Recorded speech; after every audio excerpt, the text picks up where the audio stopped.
ഇന്ത്യയിൽ ഏറ്റവും കൂടുതൽ നടക്കുന്ന ക്രൈമുകളുടെ പട്ടികയിൽ 4-ാമതാണ് റേപ്പ് വരുന്നത്.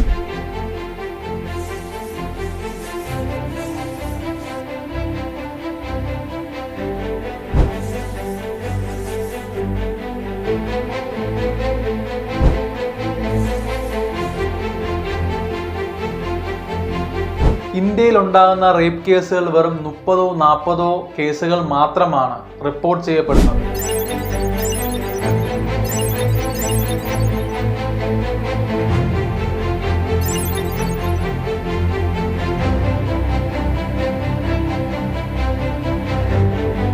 ഇപ്പോൾ തരംഗമായിട്ടിരിക്കുന്ന കൊൽക്കത്ത റേപ്പ് കേസ് ഒരു ഒറ്റപ്പെട്ട സംഭവമാണ്.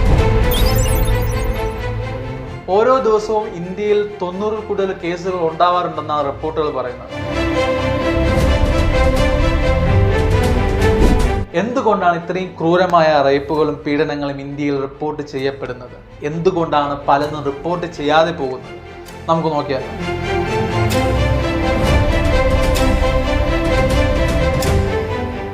ആദ്യമായി നിർഭയ കേസിൽ കുറ്റം വിധിച്ച ആ ഒരു അക്യൂസ്ഡിന്റെ അഭിപ്രായം നമുക്കൊന്ന് കേട്ടു നോക്കാം.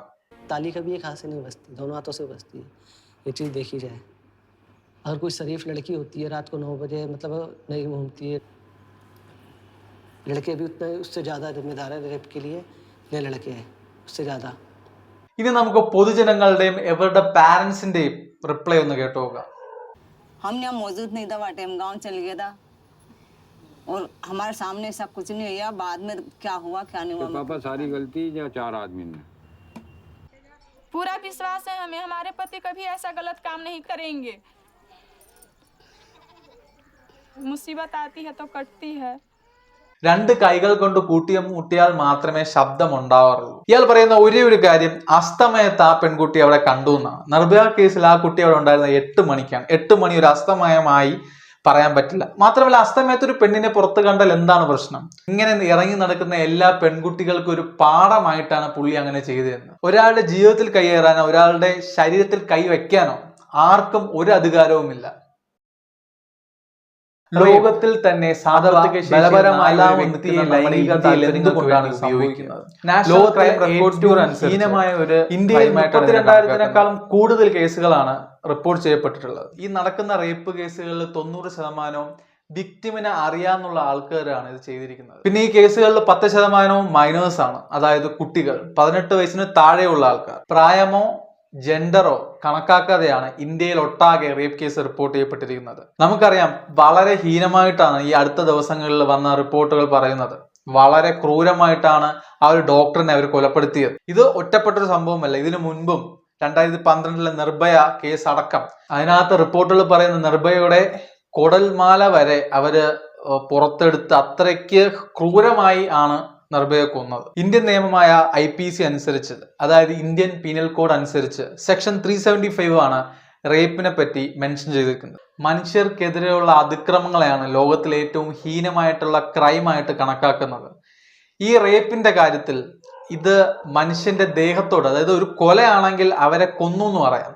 പക്ഷേ ഒരു റേപ്പ് വിക്ടിമിനെ അനുസരിച്ച് അവർക്കുണ്ടാകുന്ന മുറിവുകളിലേക്കാളും വേദന അവരുടെ മനസ്സിൽ പതിയുന്ന ആ ഒരു ട്രോമയാണ്. ഇന്ത്യയിൽ നമ്മൾ നോക്കുകയാണെങ്കിൽ വനിതാ പോലീസ് ഓഫീസേഴ്സിന്റെ എണ്ണം വളരെ കുറവാണ്. നമുക്കറിയാം, ഒരു യുവതിക്കുണ്ടായ ഒരു പീഡനത്തിന്റെ കാര്യങ്ങൾ എന്തൊക്കെയാണ് വിശദീകരിച്ച് പറയണമെന്നുണ്ടെങ്കിൽ അവിടെ ഒരു ആണിനേക്കാളും ബെറ്റർ ഓപ്ഷൻ പെണ്ണ് തന്നെയാണ്. ഇന്ത്യയിലെ ക്യാപിറ്റലായ ഡൽഹി തന്നെ നമ്മൾ നോക്കുകയാണെങ്കിൽ വെറും 7% മാത്രമേ പെൺ പോലീസ് ഓഫീസേഴ്സ് അവിടെ ഉള്ളൂ. അവിടെയുള്ള 161 പോലീസ് സ്റ്റേഷനുകളിൽ വെറും ഒരു ഹെഡ് കോൺസ്റ്റബിൾ അല്ലെങ്കിൽ ഒരു ലേഡി പോലീസ് ഓഫീസർ മാത്രമേ നിങ്ങൾക്ക് കാണാൻ കഴിയും. ഇതുകൊണ്ടൊക്കെ തന്നെയാണ് മോസ്റ്റ് ഓഫ് ദ റേപ്പ് കേസുകൾ റിപ്പോർട്ട് ചെയ്യാതെ പോകുന്നത്. അതിന്റെ പിറകെ കിടന്ന് ഓടാനോ അല്ലെങ്കിൽ പോലീസുകാരെ തന്നെ ഭീഷണിപ്പെടുത്തി കേസ് വിഡ്രോ ചെയ്യിപ്പിക്കും. ചിലപ്പോൾ റേപ്പ് ചെയ്യുന്നത് സമൂഹത്തിൽ പൊളിറ്റിക്കലി ആൻഡ് പവർഫുൾ ആയിട്ടുള്ള പീപ്പിൾസ് ആയിരിക്കാം. അതുകൊണ്ടൊക്കെ തന്നെ ഇവർ റിപ്പോർട്ട് ചെയ്യാനായിട്ട് പോലീസ് സ്റ്റേഷനിൽ വരും. പോലീസുകാരെ എന്നെ പേടിപ്പിച്ച് അവരെ പറഞ്ഞു വിടും. അതുകൊണ്ട് എനിക്ക് പറയാനുള്ളത്, ഡിയർ വുമൺ ഓർ എൻ്റെ പ്രിയ പെൺ സുഹൃത്തുക്കളെ, നിങ്ങൾ പഠിച്ച് നിങ്ങൾ തന്നെ നിങ്ങളുടെ എംപവർമെന്റിലാണ്, അല്ലെങ്കിൽ നിങ്ങളുടെ സഹോദരികൾക്ക് വേണ്ടി പവർഫുൾ ആയിട്ടുള്ള വകുപ്പുകൾ കൈകാര്യം ചെയ്യുന്നവരാണെങ്കിൽ, മിനിസ്റ്ററോ അല്ലെങ്കിൽ പോലീസ് ഓഫീസറോ കമ്മീഷണറോ ഇങ്ങനെയുള്ള വളരെ IPS ഓഫീസേഴ്സ്, ഇങ്ങനെയുള്ള IAS ഓഫീസർ, ഇങ്ങനെയുള്ള വളരെ പവർഫുൾ ആയിട്ടുള്ള വകുപ്പുകൾ കൈകാര്യം ചെയ്യുന്നവരാണെങ്കിൽ നിങ്ങളുടെ സഹോദരിക്കാണ് ഇങ്ങനെ ഒരു പ്രശ്നം ഉണ്ടായാൽ നിങ്ങൾക്ക് ഉറപ്പായിട്ടും സഹായിക്കാൻ പറ്റും. നിങ്ങൾക്ക് മാത്രമേ നിങ്ങൾക്കുണ്ടാകുന്ന പ്രശ്നങ്ങൾ അറിയാവൂ. അതുകൊണ്ട് തന്നെ നിങ്ങൾ ഇത്രയും വളരെ പവർഫുൾ ആയിട്ടുള്ള വകുപ്പുകൾ കൈകാര്യം ചെയ്യുന്ന ആൾക്കാരാണ്. നിങ്ങളുടെ സഹോദരികൾക്ക് എന്തെങ്കിലും പ്രശ്നം വന്നാലോ നിങ്ങൾക്ക് എന്തെങ്കിലും പ്രശ്നം ഉണ്ടല്ലോ പെട്ടെന്ന് ഒരു ആക്ഷൻ എടുക്കാൻ പറ്റും. നിങ്ങൾ കാരണം ഒരുപാട് പേർക്ക് ഇൻസ്പിറേഷൻ ഉണ്ടാവണം. നമ്മൾ ഇന്ന് നോക്കുകയാണെങ്കിൽ ഒരു പ്രശ്നം ഉണ്ടായി കഴിഞ്ഞാൽ, ഇപ്പൊ തന്നെ ഈ കൊൽക്കത്ത മർഡർ കേസിൽ ഞാൻ ഒരുപാട് എൻ്റെ പെൺ സുഹൃത്തുക്കള് സ്റ്റാറ്റസ് ഇടുന്നത് കണ്ടായിരുന്നു.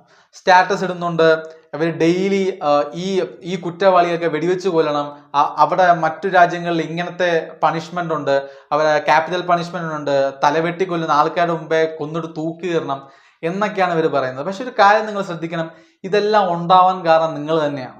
ഞാനിപ്പോൾ LLB ഫൈനൽ ഇയർ ആണ് പഠിക്കുന്നത്. എൻ്റെ കൂടെ തന്നെ ഒരുപാട് ഫെമിനിസ്റ്റ് ആക്ടിവിസ്റ്റുകൾ ഉണ്ടെന്നാണ് അവർ പറയുന്നത്. ഞാൻ പലപ്പോഴും എൻ്റെ അടുത്ത് വാഗ്വാദങ്ങളും സംസാരങ്ങളൊക്കെ ഞാൻ ആയിട്ടുണ്ട്.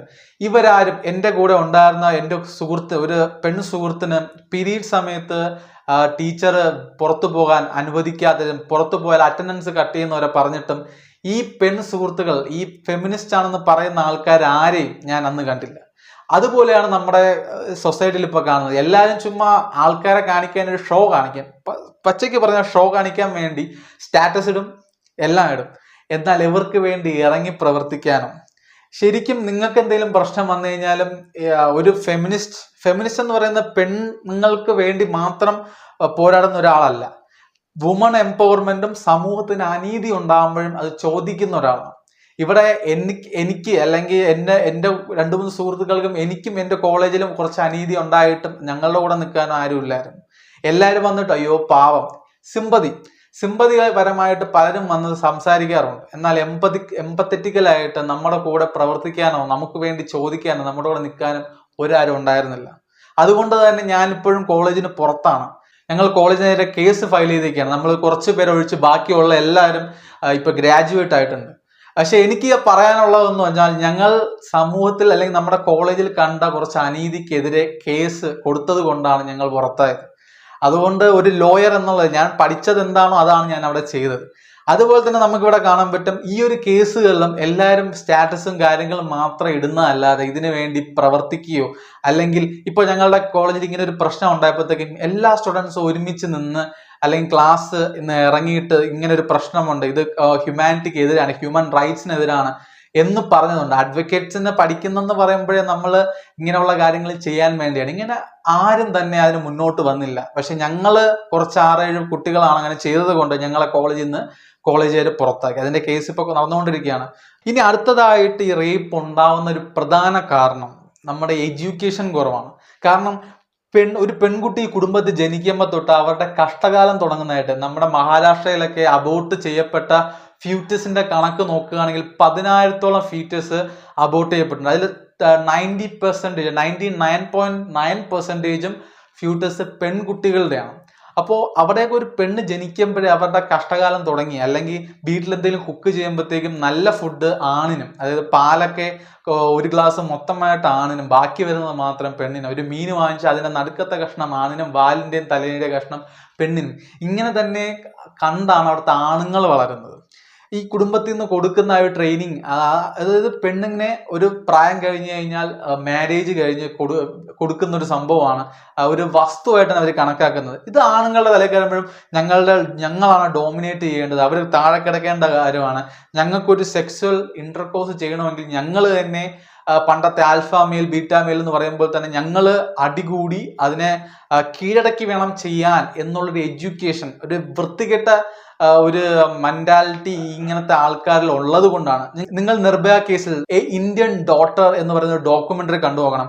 യൂട്യൂബിലൊന്നും അത് കിട്ടില്ല. നിങ്ങൾ എൻ്റെ പേഴ്സണൽ DM ചെയ്യുകയാണെങ്കിൽ ഞാൻ അതിന് ലിങ്ക് നിങ്ങൾക്ക് അയച്ചു തരാം. നിങ്ങളത് കണ്ടു നോക്കണം. എങ്ങനെയാണ് നിർഭയ കേസിൽ കുറ്റവാളിയുടെയും, ഞാൻ ഇത് കാണിച്ചതുപോലെ കുറ്റവാളിയുടെയും അവരുടെ വീട്ടുകാരുടെയും പൊതുജനങ്ങളുടെയൊക്കെ മെന്റാലിറ്റി, അവർ എന്തുകൊണ്ടാണ് അവരിത് ചെയ്തത് എന്നുള്ളത്. നിങ്ങൾ ഓരോരുത്തരുമാണ് ഇതിന് കാരണം. ഓരോ കുഞ്ഞ് ജനിക്കുമ്പോഴും അവർ കുറ്റവാളിയായിട്ടല്ല പറക്കുന്നത്. ഓഡി അൾട്രം പാൾട്രം എന്നുള്ള ലേറ്റൻ വേർഡ് ഉണ്ട് നമ്മൾ അഡ്വക്കേസി പഠിക്കുമ്പോഴത്തേക്കും. ഇതിൽ പറയുന്നത് ഹിയർ ദ അതർ സൈഡ്, അതായത് ഒരു കുറ്റം ചെയ്ത ആൾക്ക് എന്താണോ പറയാനുള്ളത് അത് നിങ്ങൾ കേൾക്കണം. കാരണം ഒരു കുട്ടിയും ജനിക്കുന്നത് ഒരു കുറ്റവാളിയായിട്ടല്ല, അവർ വളർന്നു വരുന്ന ആ ഒരു സറൗണ്ടിങ്സ്. ഇപ്പൊ തന്നെ ഞാൻ പറഞ്ഞ പോലെ നിർഭയ കേസിൽ 18 വയസ്സിന് താഴെയുള്ള ഒരു കുട്ടിയുണ്ട്. ആ കുട്ടി 11 വയസ്സായപ്പോഴത്തേക്കും വീട്ടിൽ നിന്ന് ഓടിപ്പോയി. അവിടെ ഫുഡില്ല, ലവ് ഇല്ല, അഫക്ഷൻ ഇല്ല, ഒന്നും ഇല്ലാണ്ട് വീട്ടിൽ നിന്ന് 11 വയസ്സൊരു കുട്ടി ഓടിപ്പോയി. അവന് 18 വയസ്സിന് താഴെ ആയതുകൊണ്ട് ആരും ജോലി കൊടുത്തിട്ടില്ല. ദാബയിലും അല്ലാതെ ചില അല്ലറ പണികളൊക്കെ ചെയ്ത് മാസം 300, 400, 500 രൂപയൊക്കെയാണ് അവന് കിട്ടിക്കൊണ്ടിരുന്നത്. ഇത്രയും ചെറിയ ഒരു മൈൻഡ് സെറ്റ് ഉണ്ടായിരുന്ന ഒരു വ്യക്തിയാണ് ആ കുട്ടി. ഒരു പക്ഷെ ഈ കുട്ടിക്ക് കൊച്ചിലെ ഒരു വിദ്യാഭ്യാസവും അല്ലെങ്കിൽ ഭക്ഷണം അല്ലെങ്കിൽ ഒരു പ്രോപ്പർ എഡ്യൂക്കേഷൻ കൊടുത്തിരുന്നെങ്കിൽ ഒരു പക്ഷേ ആ കുട്ടി അങ്ങനെ ചെയ്യാൻ ചാൻസ് ഇല്ലായിരുന്നു. അതുകൊണ്ടാണ് ഞാൻ പറയുന്നത്, ഇതിട്ട് നിങ്ങൾ സ്റ്റാറ്റസ് ഇടുന്നതിന് പകരം നിങ്ങൾക്ക് എന്ത് ചെയ്യാൻ പറ്റും, നിങ്ങൾക്ക് ഇങ്ങനെ എഡ്യൂക്കേഷൻ മറ്റുള്ളവർക്ക് കൊടുക്കാൻ പറ്റും, നിങ്ങൾക്ക് എങ്ങനെ ഇനി ഉണ്ടാവുന്ന തലമുറയെങ്കിലും ഒരു പ്രോപ്പർ എഡ്യൂക്കേറ്റഡ് ആയിട്ട് ഇങ്ങനെയൊന്നും ചെയ്യാൻ പാടില്ല, അല്ലെങ്കിൽ സമൂഹത്തെ സ്നേഹിക്കുന്നവരായിട്ട് എങ്ങനെ മാറ്റാൻ കഴിയും എന്ന് ചിന്തിച്ചിട്ടാണ് നിങ്ങൾ സ്റ്റാറ്റസ് ഇടുന്നതെങ്കിലോ, അല്ലെങ്കിൽ നിങ്ങൾ പ്രവർത്തിച്ചിട്ട് ആ പ്രവൃത്തിയാണ് നിങ്ങൾ സ്റ്റാറ്റസ് ഇടുന്നതെങ്കിലോ ഞാൻ സമ്മതിക്കാം, യു ആർ ഡൂയിങ് അല്ലെങ്കിൽ you are contributing a great job to the whole Indian society. അതുകൊണ്ടാണ് ഞാൻ പറഞ്ഞത്, ഈ ഓരോ കേസുകളിലും, ഈ നിർഭയ പോലെയുള്ള പല റേപ്പ് കേസുകളിലും ആൾക്കാരെ സൃഷ്ടിക്കുന്നത് നിങ്ങൾ തന്നെയാണ്, നമ്മുടെ ഈ സൊസൈറ്റിയാണ്. ഇവരെല്ലാം നമ്മുടെ സൊസൈറ്റിയിൽ നമ്മുടെ ആൾക്കാർ തന്നെയാണ് ഇതൊക്കെ ചെയ്യുന്നത്. അപ്പോൾ നിങ്ങളൊന്ന് ശ്രദ്ധ വച്ചിരുന്നെങ്കിൽ ഇതെല്ലാം നമുക്ക് മാറ്റേണ്ടതേ ഉള്ളൂ. അതുകൊണ്ടാണ് ഞാൻ പറയുന്നത്, ഇനി വരുന്ന ഒരു തലമുറയെങ്കിലും പെണ്ണായാലും ആണായാലും വളർന്നു വരെ, ഒരു കുട്ടിയായിരിക്കുമ്പോഴേ നമുക്ക് അവരെ മൈൻഡ് മാനിപ്പുലേറ്റ് ചെയ്യാൻ പറ്റൂ. അങ്ങനെ വളർന്നു വരുന്ന ഒരു ആണായാലും പെണ്ണായാലും അവരെ ആ രീതിയിൽ, ഒരു പെണ്ണായാൽ എന്താണ് ബാഡ് ടച്ച്, എന്താണ് ഗുഡ് ടച്ച്, എന്തൊക്കെ ശ്രദ്ധിക്കണം. നമ്മളിപ്പം നമ്മുടെ സോഷ്യൽ മീഡിയ എല്ലായിടത്തും കാണുന്ന സംഭവമാണ് അവരുടെ ഡ്രസ്സ് അങ്ങനെ കിടന്നുകൊണ്ടല്ലേ അത് സംഭവിച്ചത്. അങ്ങനെ പറയേണ്ട ആവശ്യമുണ്ട്. ഒരാൾ എന്ത് ഡ്രസ്സ് ഇടണമെന്ന് തീരുമാനിക്കുന്ന അവരുടെ ഇഷ്ടമാണ്. ഒരാൾ ഏത് സമയത്ത് വെളിയിറങ്ങണമെങ്കിലും ഏത് സമയത്ത് എവിടെ പോകണമെന്ന് വിചാരിക്കുന്ന അവരാണ്. അതിൽ ആണെന്നില്ല പെണ്ണെന്നില്ല. എന്നാൽ നിങ്ങൾ ഒരു കാര്യം കൂടെ ശ്രദ്ധിക്കണം, ഇതിലും കാര്യങ്ങളുണ്ട്. നിങ്ങൾ പെൺകുട്ടികളായാലും നിങ്ങൾ എവിടെ എന്ത് ഇടണമെന്നും എവിടെ എപ്പോൾ പോകണമെന്നും ഉള്ള ഒരു മാന്യമായ മൈൻഡ് സെറ്റ് ഉണ്ടാവണം. നമ്മുടെ ഇന്ത്യ എല്ലാം ഒരേപോലെ അല്ല. കേരളത്തിലായിരുന്നാലും എവിടെ ആയിരുന്നാലും മൃഗങ്ങളാണ് മനുഷ്യർ. കാട്ടിലെ മൃഗങ്ങളുണ്ടെന്നറിയാം. നിങ്ങൾ അത് അറിഞ്ഞുകൊണ്ട് ആരെങ്കിലും കാട്ടിൽ വെറുതെ പോയിരിക്കുമോ? ഇല്ല. അതുപോലെ തന്നെ ഇങ്ങനെയുള്ള സ്ഥലങ്ങൾ, ഇങ്ങനെയുള്ള അവസ്ഥകൾ വരാതിരിക്കാൻ നിങ്ങൾ തന്നെയാണ് ശ്രദ്ധിക്കേണ്ടത്. ഇപ്പൊ പബ്ബ് അല്ലെങ്കിൽ അങ്ങനെയുള്ള ഡ്രസ്സ് ഇടേണ്ട, ഒരു ഷോർട്ട് ഡ്രസ്സ് ഇടേണ്ട സ്ഥലങ്ങളിൽ നിങ്ങൾ ഷോർട്ട് ഡ്രസ്സ് ഇടാം എന്നും പറഞ്ഞ് ഒരു നാട്ടിൻ പ്രദേശം അല്ലെങ്കിൽ കൂലിപ്പണി അല്ലെങ്കിൽ അധികം വിദ്യാഭ്യാസം ഇല്ലാത്ത സ്ഥലങ്ങളിൽ നിങ്ങൾ പോകുമ്പോഴത്തേക്കും ആ രീതിയിലുള്ള ഡ്രസ്സ് നിങ്ങൾ ഇടണം. മാക്സിമം അങ്ങനെ ഇട്ടാൽ നിങ്ങൾക്ക് ഒരു സേഫ്റ്റി ആയിരിക്കും.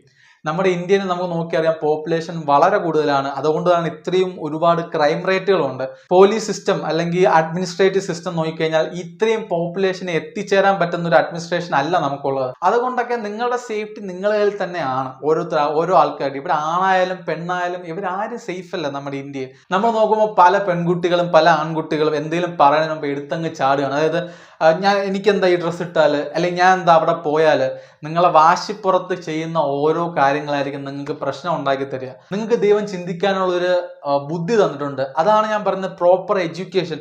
നിങ്ങൾ എന്ത് സാഹചര്യത്തിലായിരുന്നാലും ചിന്തിച്ചുകൊണ്ട് ഓരോന്ന് പ്രവർത്തിക്കാനും പറയുവാനും ഉള്ള ഒരു ശേഷി നിങ്ങൾ ഇപ്പോഴേ ഉണ്ടാക്കിയെടുക്കണം. ഇനി അടുത്ത് വരുന്ന ഒരു സംഭവമാണ് അക്സെപ്റ്റിംഗ് ഡൊമസ്റ്റിക് വയലൻസ്. അതായത് ഭാര്യയെ അടിക്കുന്ന ഒരു പൗരുഷത്തിന്റെ ലക്ഷണമാണ് എന്ന് പറയുന്ന ഒരുപാട് ആൾക്കാരുണ്ട്. ഭാര്യയെ അടിക്കുന്നത് ഭയങ്കര ഡോമിനേഷൻ ആണ്, ഞാൻ ഭയങ്കര ആൽഫ മെയിൽ, തേങ്ങാക്കൊലയാണ്. ഇങ്ങനെയൊന്നും ഒരു മനുഷ്യന്റെ ദേഹത്ത് തൊടാനുള്ള അധികാരം നിങ്ങൾക്ക് ആർക്കും തന്നിട്ടില്ല. പിന്നെ എല്ലാ കാര്യത്തിനും എക്സെപ്ഷൻസ് ഉണ്ട്. ചിലപ്പം ഭാര്യ തിരിച്ച് ഭർത്താവിനെ ആക്രമിക്കുമ്പോൾ ഭർത്താവ് തിരിച്ചാക്രമിച്ചെന്ന് വരും. ഇങ്ങനെ ഒരു റേപ്പ് നടന്നു എന്ന് വിക്ടിംസിന് റിപ്പോർട്ട് ചെയ്യാനുള്ള ഒരു പ്രോത്സാഹനം ആരും കൊടുക്കാറില്ല. ഇപ്പൊ തന്നെ ഒരു ഫാമിലിയിൽ ഒരു റേപ്പ് കേസ് ഉണ്ടായി കഴിഞ്ഞാൽ അവരുടെ ആ ഒരു വിക്ടിം ജീവനോട് അവർക്ക് കിട്ടിക്കഴിഞ്ഞാൽ ഒരിക്കലും പോലീസിൽ കംപ്ലൈന്റ് ചെയ്യുന്നു, അല്ലെങ്കിൽ വിക്ടിമെ എന്നെ ആ സമയത്ത് എനിക്കിങ്ങനെ ഉണ്ടായെന്ന് പറഞ്ഞ് പോലീസ് സ്റ്റേഷനിൽ പോകാനുള്ള ഒരു അവസ്ഥ അവർക്ക് ഉണ്ടാവാറില്ല. കൂടുതലും ആക്ടിവിസ്റ്റുകളോ അല്ലെങ്കിൽ ഫ്രണ്ട്സോ ആരെങ്കിലും സപ്പോർട്ട് ചെയ്തിട്ടാണ് ഈ കേസുകൾ മിക്കതും വെളിയിൽ വന്നിട്ടുള്ളത്, അല്ലെങ്കിൽ പബ്ലിക് അറിഞ്ഞിട്ടാണ് ഇത് വെളിയിൽ വന്നിട്ടുള്ളത്. അഥവാ അങ്ങനെ വന്നാലും കുടുംബത്തിലുള്ള ആൾക്കാരോ അല്ലെങ്കിൽ ജീവനെങ്കിലും തിരിച്ചു കിട്ടിയല്ലോ എന്നുള്ള രീതിയിൽ, അല്ലെങ്കിൽ വീണ്ടും മീഡിയ അറ്റൻഷൻ ഒക്കെ വന്ന് ഈ കുട്ടിയുടെ ചാരിത്രം എല്ലാം ലൈഫെല്ലാം സ്പോയിലായി പോകുമെന്നും പറഞ്ഞിട്ട് ഇതാരും റിപ്പോർട്ട് ചെയ്യാറില്ല. പ്രധാനമായിട്ട് ഇങ്ങനെയുള്ള എഡ്യൂക്കേഷൻ ആൾക്കാർക്ക് കൊടുക്കണം, എങ്ങനെ റിപ്പോർട്ട് ചെയ്യണം, അല്ലെങ്കിൽ ചെയ്ത ആൾക്കാർക്ക് മാക്സിമം പണിഷ്മെന്റ് വാങ്ങിച്ചു കൊടുക്കണം എന്നുള്ളൊരു മൈൻഡ് സെറ്റോടെ ആൾക്കാരെ നമ്മൾ പറഞ്ഞെത്തിക്കണം. അടുത്തതായി ഇന്ത്യയിൽ മാത്രമല്ല ലോകത്തെ എമ്പാടും ഏറ്റവും കൂടുതൽ കുറ്റകൃത്യം വളർന്നു വരാൻ കാരണം ഡ്രഗ്സ്. നമ്മുടെ മൈൻഡിനെ, നമ്മുടെ സ്വഭാവത്തെ കിടത്തുന്ന, ഈവൻ ടൊബാക്കോ ആയിരുന്നാലും സിഗരറ്റ് ആയിരുന്നാലും എന്ത് സാധനങ്ങളും നമ്മൾ പ്രൊമോട്ട് ചെയ്യാൻ പാടില്ല. ഈ നിർഭയ കേസ് ഉൾപ്പെടെ ഏത് കേസ് നിങ്ങൾ നോക്കിയാൽ അതിനകത്ത് ഡ്രഗ്സിന്റെ ഒരു വലിയ റോള് തന്നെ നമുക്ക് അതിൽ കാണാൻ പറ്റും. എന്നും പറഞ്ഞ് ഡ്രഗ്സും ആൽക്കഹോളും അടിച്ചിട്ടാണ് അതുകൊണ്ടാണ് എല്ലാവരും ഇത് ചെയ്യണമെന്ന് ഞാൻ പറയുന്നത്. എന്നാൽ മനുഷ്യൻ ഒരു മൃഗമാണെന്ന് എല്ലാവർക്കും അറിയാം. ഈ ഡ്രഗ്സും ആൽക്കഹോളും ഉള്ളിൽ ചെല്ലുമ്പോൾ അതിലും വൃത്തികെട്ട ഒരു വേർഷൻ, ഒരു വൃത്തികെട്ട ബീസ്റ്റായി, ഒരു മോൺസ്റ്ററായി മനുഷ്യൻ മാറും. അതുകൊണ്ടാണ് ഞാൻ പറയുന്നത്, ദയവ് ചെയ്ത് ഡ്രഗ്സ് ആൻഡ് ആൽക്കഹോൾ അല്ലെങ്കിൽ ടൊബാക്കോ ദയവ് ചെയ്ത് നിങ്ങൾ ഉപയോഗിക്കുന്നുണ്ടെങ്കിൽ നിർത്തുക. മറ്റുള്ള ആൾക്കാർ ഉപയോഗിക്കാനതിൽ പ്രോത്സാഹിപ്പിക്കാതെ അവരെ അതിൽ നിന്ന് പിന്തിരിപ്പിക്കുക. അവസാനമായിട്ട് എനിക്ക് പറയാനുള്ളത്, ദയവ് ചെയ്ത് ഈ സോഷ്യൽ മീഡിയ ഇതിൽ കാണുന്ന കാര്യങ്ങൾ നിങ്ങൾ സീരിയസ് ആയിട്ട് എടുക്കരുത്. അതായത് നിങ്ങൾ വിശ്വസിക്കരുത്. ഒരു കാര്യം ഉണ്ടായാൽ അതിൻ്റെ അടിസ്ഥാനം ഞാൻ നേരത്തെ പറഞ്ഞല്ലോ, ഓഡിയോ ഓൾട്രം പാൾട്രം എന്ന് ലേറ്റിൽ വേർഡിൽ പറയുമ്പോൾ തന്നെ ഹിയർ ദ അതർ സൈഡ്. എന്ത് പ്രശ്നം ഉണ്ടായാലും വിക്ടിമിന്റെ ഭാഗവും അക്യൂസിന്റെ ഭാഗവും കേട്ടിട്ട് അതിനെ വിലയിരുത്തുക.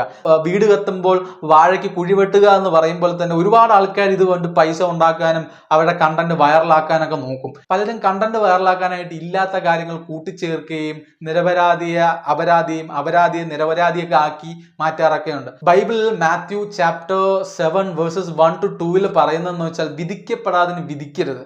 നിങ്ങൾ എങ്ങനെയാണോ മറ്റുള്ളവരെ വിധിക്കുന്നത് അതേപോലെ അളവെടുക്കുന്ന സാധനം കൊണ്ട് തന്നെ കറക്റ്റ് അളന്ന് നിങ്ങൾക്ക് തിരിച്ചു കിട്ടുമെന്നാണ് ബൈബിളിൽ പറയുന്നത്. നേരത്തെ ഞാൻ പറഞ്ഞല്ലേ, സ്റ്റാറ്റസ് ഇട്ടിട്ട് ഇന്ന രാജ്യത്ത് ഇതുണ്ട്, ഇന്ന രാജ്യത്ത് തല വെട്ടിക്കൊല്ലും, ഇന്ന രാജ്യത്ത് വെടിവെച്ച് കൊല്ലും, അത് ഇന്ത്യയിൽ നടപ്പാക്കാത്ത എന്തേ എന്നൊക്കെ ചോദിക്കാനുള്ള റൈറ്റ് നിങ്ങൾക്കില്ല. കാരണം നിങ്ങൾ തന്നെയാണ് ഇതിനെല്ലാം ഉത്തരവാദി.